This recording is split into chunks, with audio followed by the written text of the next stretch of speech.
Hey y'all, it's Megan here again, and today we are making these adorable little tiny totes.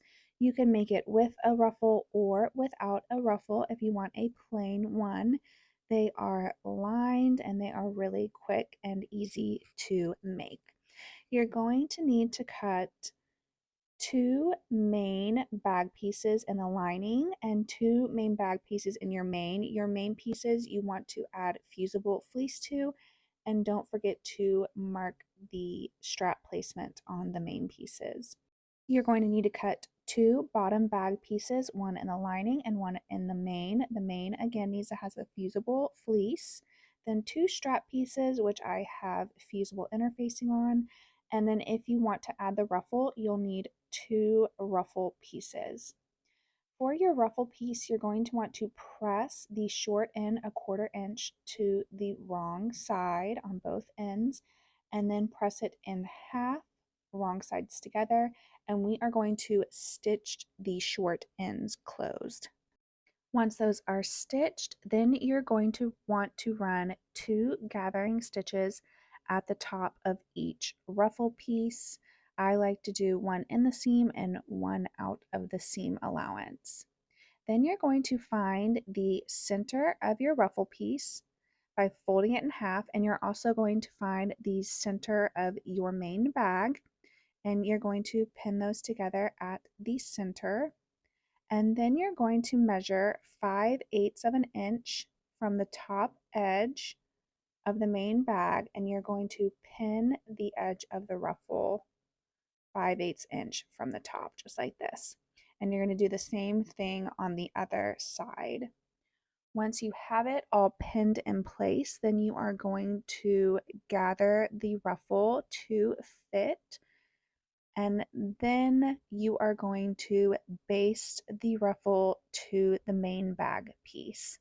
And you're going to do the same thing with the other main bag piece and the other ruffle piece.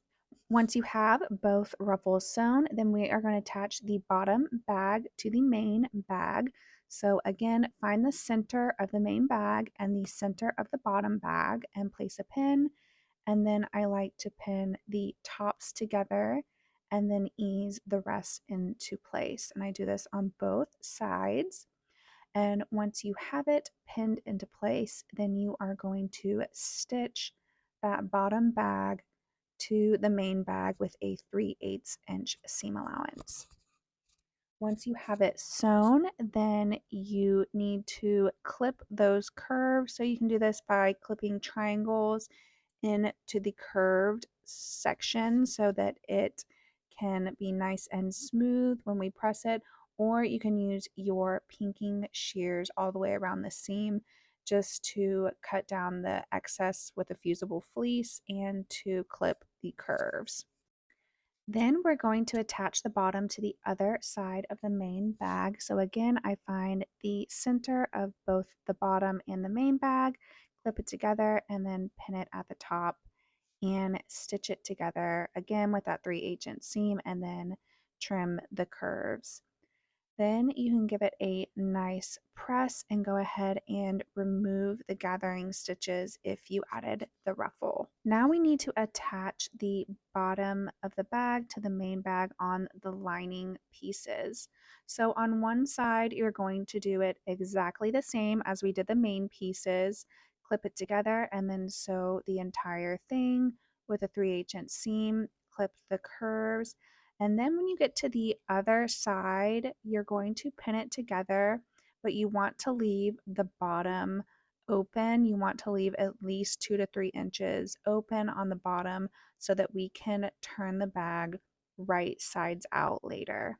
So on this side with the opening, you do still want to clip the curves, but do not clip the section that is unsewn. You're going to take the unsewn portion and press it back towards the wrong side by 3/8 of an inch.